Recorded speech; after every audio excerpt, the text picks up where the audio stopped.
రాచరిక వ్యవస్థకు స్మృతి చిహ్నమది. చారిత్రక కట్టడానికి సజీవ సాక్ష్యం ఆ ఖిల్లా. ఆసియాలోనే ఏకశిలపై నిర్మితమైన అతిపెద్ద శత్రు దుర్భేద్యమైన కోట అది. ఈ చారిత్రాత్మక కట్టడం సాంస్కృతిక వారసత్వానికి నిదర్శనంగా నిలుస్తోంది. దశాబ్దాలుగా పాలకుల నిర్లక్ష్యానికి గురైన భువనగిరి కోటకు ఇప్పుడు మహర్దశ పట్టనుంది. ఖిల్లా రూపురేఖలే మారిపోబోతున్నాయి. పర్యాటక కేంద్రంగా అభివృద్ధి చెందుతున్న భువనగిరి కోటపై స్పెషల్ రిపోర్ట్.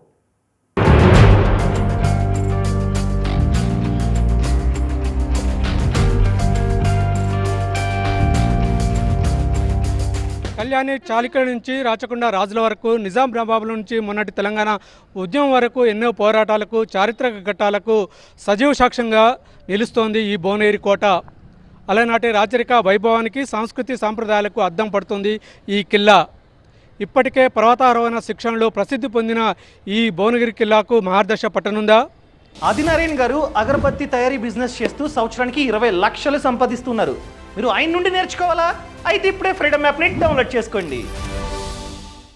భువనగిరి కోటపై పర్యాటకులు పెట్టుకున్న కళలు సాకారం కానున్నాయా? ఈ కిల్లాపై, చారిత్రాత్మక కిల్లాపై కేంద్ర ప్రభుత్వం దృష్టి సారించిందా? శిథిలావస్థలో ఉన్నటువంటి భువనగిరి కోటని ఒకసారి మనం పరిశీలిద్దాం. చారిత్రక శిల్పకళా సంపద, అలనాటి రాచరిక వైభవానికి ప్రతీకగా నిలిచే అనేక కట్టడాలు తెలంగాణ అంతటా మనకు కనిపిస్తాయి.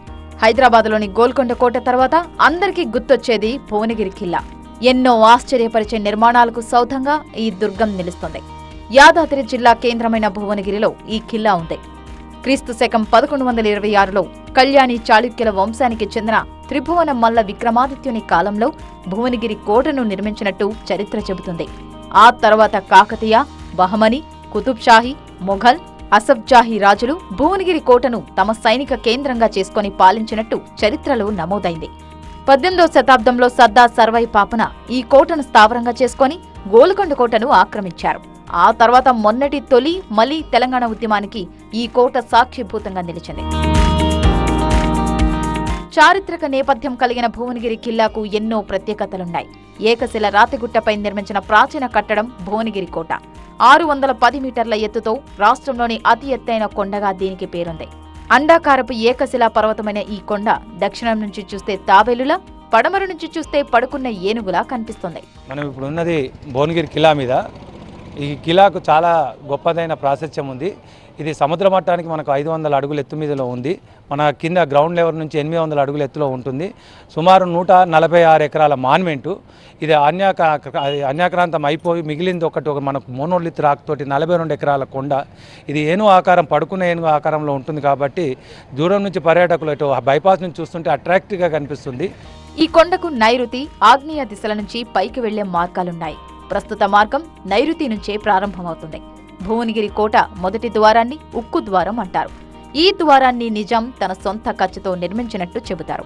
ఈ ప్రవేశ ద్వారం గోల్కొండ కోటలోని బాలాహిస్సర్ మొదటి ద్వారం ఫతే దర్వాజాను పోలి ఉంటుంది. ఎత్తైన గోడలు, విశాలమైన గదులు ఇస్లాం సంస్కృతి నిర్మాణ శైలిలో కనిపిస్తాయి. ఎన్నో రాజవంశాల ఏలుబడిలో ఈ కోట నిలిచి వెలిగింది. విష్ణుకుండిల మహారాజులకు సంబంధించిన ఈ పైన టెంపుల్ స్ట్రక్చర్స్ చాలా ఉండేది. తదుపరి వచ్చిన ముస్లిం రాజుల వల్ల కొన్ని ధ్వంసం జరగడం వల్ల అక్కడక్కడ మనకు వాళ్ళకి సంబంధించిన నగిషీలు అంటే పిల్లర్లు వాటికి సంబంధించినవి కనిపిస్తున్నాయి. ఆ తర్వాత ప్రధాన ద్వారాలైన ఆ కోటగూడలైన వాళ్ళ నగిషీలు కనిపిస్తాయి. ఆ తర్వాత మనకు కొంత కాకతీయుల ఆర్కిటెక్చర్ కనిపిస్తుంది. తర్వాత ఈ గుమ్మటాలు, ఈ కుతుబ్ షాహీలు వచ్చిన తర్వాత పైన ఉన్న మన త్రిభువనమల్లి విక్రమాదిత్యకు సంబంధించిన కోటను వాళ్ళు మొత్తం తీసేసి అదే శిథిలాలతోటి బారాదారి రాణి మహల్గా రూపొందన చేసారు. ఆ రూపొందన తర్వాతనే వాళ్ళు కొన్ని కోట గుమ్మాలు ఇవన్నీ ముస్లిం ఆర్కిటెక్చర్ కనిపిస్తుంటాయి. కాబట్టి మనకి ఇప్పటికీ పర్యాటకులకు ఎక్కువ వరకు ముస్లిం ఆర్కిటెక్చర్ బయటికి కనిపిస్తుంది. అక్కడక్కడ మాత్రం మన హిందూ రాజులకు సంబంధించిన ఆనవాళ్ళు కనిపిస్తుంటాయి. కోట లోపలి ప్రాకారాల్లో గుర్రపుశాలలు, ధాన్యాగారాలు, సైనికుల క్వార్టర్స్ ఉన్నాయి. కోట శిలాగర్భంలో రహస్య మార్గాలున్నాయి. నేటికి అవి అంతు చిక్కని మార్గాలుగానే ఉన్నాయి. వీటితో పాటు అంతఃపురం పరిసరాల్లో నీళ్లను నిల్వ చేసుకునే రాతి తొట్టెలు, చాళుక్యుల, కాకతీయ శిల్పరీతిని ప్రతిబింబించే అనేక కళాకృతులు చెక్కబడ్డాయి. కోటపైన ఉన్న ప్రధాన ద్వారాలు కోట నిర్మాణ శైలి చూపరులను కట్టిపడిస్తుంది. భువనగిరి కొండ అంచుల్లో కోట ప్రహరీ నిర్మాణం అద్భుతంగా ఉంటుంది. శత్రు దుర్భేద్యంగా కోటగోడ నిర్మించడంలో గొప్ప ఇంజనీరింగ్ నైపుణ్యం కనిపిస్తుంది. ఉక్కు తలుపులు, ఆయుధ భాండాగారం, గుర్రపుశాలలు, సరస్సులు, మంచినీటి బావులు సందర్శకులను ఆకర్షిస్తాయి. కోడిగుడ్డు ఆకారంలో ఉండటం ఈ కోట ప్రత్యేకత.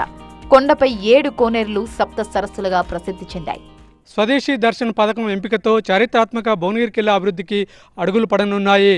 కోట్లాది రూపాయలతో అధికారులు అభివృద్ధి పనులు చేపట్టనున్నారు.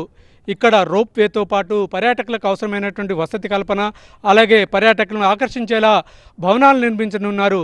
మరోవైపు కోటపై ఉన్నటువంటి జైలును డిజిటల్ అనుభూతి చెందేలా ప్రదర్శనశాలగా మార్చనున్నారు. కోటపై ఉన్నటువంటి చారిత్రక కట్టడాల ఆనవాళ్లకు ఎటువంటి భంగం కలగకుండా ఈ ప్రాంతంలో పెద్ద ఎత్తున ఎంటర్టైన్మెంట్ జోన్స్తో పాటు మ్యూజియం కూడా ఏర్పాటు చేయనున్నారు. మొత్తం మీద స్వదేశీ దర్శన్ పథకంతో ఈ భువనగిరి కిల్లాకైతే మహారాష్ట్ర పట్టనుంది. భువనగిరి కోట ట్రెక్కింగ్ కు కేర్ ఆఫ్ అడ్రస్ గా మారింది. 500 అడుగుల ఎత్తులో 40 ఎకరాల విస్తీర్ణంలో ఉన్న ఈ ప్రదేశం పర్వతారోహణకు ఎంతో అనువైంది. ఈ కొండపైకి చేరుకోవడానికి గంట సమయం పడుతుంది. ప్రతి శని ఆదివారాల్లో చాలా మంది పర్వతారోహణలో శిక్షణ పొందుతున్నారు. ఎవరెస్ట్ అధిరోహించి దేశ కీర్తి ప్రతిష్టలు పెంచిన పూర్ణిమ, అన్వితారెడ్డిలు ఇక్కడే పర్వతారోహణలో శిక్షణ పొందారు. ఎంతో మంది ఔత్సాహిక యువత రాక్ క్లైంబింగ్ లో ట్రైనింగ్ తీసుకుంటున్నారని రాక్ క్లైంబర్ చెబుతున్నారు. ఫోర్ట్ అనేది చాలా ప్రాచీనమైన కొండలు ఉన్నాయి, ఇంకా శిథిలాలు అయిపోయి కోటలు ఉన్నాయి. సో వాటన్నిటిని వీక్షించడానికి చాలామంది టూరిస్టులు వస్తున్నారు అండ్ ఇంకా రావాల్సి ఉంది. ఎందుకంటే ఇక్కడ చూడని ప్రదేశాలు చాలా ఉన్నాయి. సో వాటన్నిటిని డెవలప్ చేయడానికి మన ప్రభుత్వం చాలా సహకరిస్తుంది. సో మన రాక్ క్లైంబింగ్ స్కూల్ కూడా దానికి చాలా సహాయపడుతుంది. అండ్ రాక్ క్లైంబింగ్ స్కూల్లో పిల్లల్లో ఉండే కాన్ఫిడెంట్ బిల్డ్ చేయడానికి. సో మనకి టాలెంట్ ఉంటే అది ఏజ్తో సంబంధం లేదు. సో ఏజ్ అనేది ఒక నెంబర్ మాత్రమే. సో మన లోపల ఫైర్ ఉంటే మనం ఏదైనా సాధించగలం అనే దానికి మేము రాక్ క్లైంబింగ్ స్కూల్ నుంచి మేము చేపిస్తున్నాము. భువనగిరి కిల్లాకు ఎప్పుడు వచ్చినా అద్భుతమైన అనుభూతి కలుగుతుందని, ఈ ప్రాంతానికి వచ్చిన ప్రతిసారి కోటను సందర్శిస్తానని ఓ పర్యాటకుడు చెప్పాడు. దీన్ని అభివృద్ధి చేస్తే ప్లస్ పర్యాటక కేంద్రంగా చేసి టూరిజం స్పాట్ లాగా డెవలప్ చేస్తే చాలా బాగుంటుంది. I heard that rope climbing also there. అది కూడా చేస్తే విజిటర్స్ చాలామంది వచ్చి కొంచెం అభివృద్ధి చేసే ఛాన్స్ ఉంటుంది.